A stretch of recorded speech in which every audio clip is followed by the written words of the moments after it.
Penggerebekan besar-besaran yang menyelamatkan 7 remaja dari jaringan perdagangan orang, Sinta Larasati tidak pernah lagi menjadi poluan biasa. Namanya mulai dibisikkan di lorong-lorong markas kepolisian, bukan hanya sebagai simbol keberanian, tapi juga sebagai ancaman bagi para penjahat berseragam dan berjas rapi yang dulu merasa kebal hukum. Tapi Sinta tahu, kemenangan itu belumlah akhir. Sejumlah pelaku kabur, termasuk satu nama yang sangat berbahaya, Rangga Wicaksana, mantan perwira militer yang kini menjadi penghubung antara jaringan dalam negeri dan kartel luar negeri. Seorang hantu yang jejaknya selalu bersih karena ia tak pernah menyentuh dokumen, tak pernah muncul di rapat, tapi disebut dalam hampir semua pengakuan tersangka sebagai orang yang menyelesaikan segala urusan.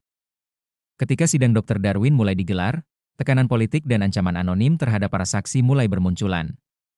2 petugas pengantar saksi mengalami kecelakaan misterius, dan seorang jurnalis investigasi yang menulis tentang kasus tersebut menghilang tanpa jejak. Sinta tak tinggal diam.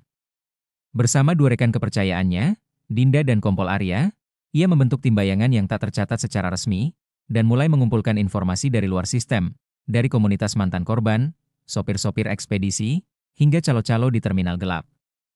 Perlahan, pola baru terbentuk, perdagangan manusia telah berevolusi menjadi lebih terorganisir, dengan modus pelatihan online, perekrutan freelance, hingga pemalsuan kerja magang luar negeri. Salah satu korban selamat, Laila, menceritakan bahwa ia hampir dikirim lewat jalur laut dari Batam ke Singapura. Dan Sinta pun segera bergerak ke perbatasan untuk menyamar sebagai calon pengasuh rumah tangga yang hendak bekerja di luar negeri. Dengan identitas palsu dan tubuh yang dibalut kelelahan seperti gadis-gadis lainnya, Sinta masuk ke dalam penginapan khusus calon pekerja, tempat di mana ia menemukan kenyataan yang lebih mengerikan. Ada puluhan remaja perempuan yang ditahan di ruangan pengap tanpa jendela, dijaga oleh preman-preman yang dilatih menggunakan senjata.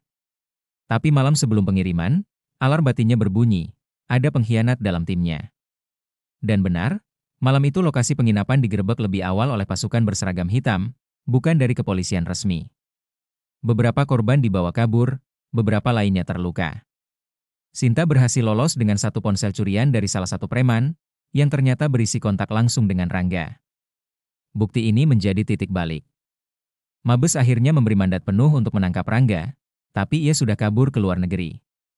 Dalam operasi lintas negara yang difasilitasi oleh Interpol, Sinta dikirim ke Bangkok untuk bertemu dengan seorang informan, mantan pengacara yang pernah menangani kasus Rangga, dan dari sana, jaringan internasional terbuka, Thailand, Malaysia, hingga Dubai, semuanya terhubung dengan sindikat yang sama, dengan Indonesia sebagai salah satu titik utama pengumpulan korban. Di Bangkok, Sinta nyaris tertangkap oleh kaki tangan Rangga yang menyamar sebagai staf hotel, namun ia berhasil melumpuhkan mereka dan kabur dengan bantuan polisi lokal. Sementara itu di Indonesia, sidang Dr. Darwin memburuk setelah satu saksi kunci dibunuh dengan racun saraf di dalam sel tahanan. Kejadian yang semakin menyudutkan sistem hukum yang dianggap tidak mampu melindungi keadilan. Publik kembali gaduh, demonstrasi diadakan, dan di tengah tekanan itu, Sinta kembali ke Jakarta dengan dokumen yang berhasil diamankan dari Bangkok, kontrak digital, daftar nama korban yang dikirim ke luar negeri, dan komunikasi gelap antara Rangga dengan sejumlah petinggi. Dengan bukti itu, pemerintah tak bisa lagi diam. Penangkapan resmi terhadap nama-nama besar diumumkan secara live di televisi nasional. Rangga akhirnya berhasil ditangkap di Manila oleh kerjasama regional dan diekstradisi ke Indonesia. Saat ia dibawa turun dari pesawat, mata Rangga menatap tajam ke arah Sinta, tidak dengan amarah, tapi seakan memberi peringatan bahwa ini belum usai. Sinta tahu, kegelapan yang ia lawan adalah seperti gunung es, yang terlihat hanya puncaknya. Tapi ia tak gentar. Dalam ruang sidang yang dijaga ketat, ia bersaksi bukan hanya sebagai penyidik, tapi sebagai perempuan yang berdiri untuk semua suara yang dibungkam. Kasus ini membuka mata banyak orang, reformasi pun mulai digagas di berbagai lembaga, dan jaringan korban perlahan dibentuk agar para penyintas punya tempat untuk pulih. Di tengah gemuruh itu, Sinta kembali ke ruangannya yang sederhana, membuka map baru bertuliskan, kasus tak terselesaikan, karena ia tahu satu hal pasti, selama masih ada manusia yang diperjualbelikan, tugasnya belum selesai.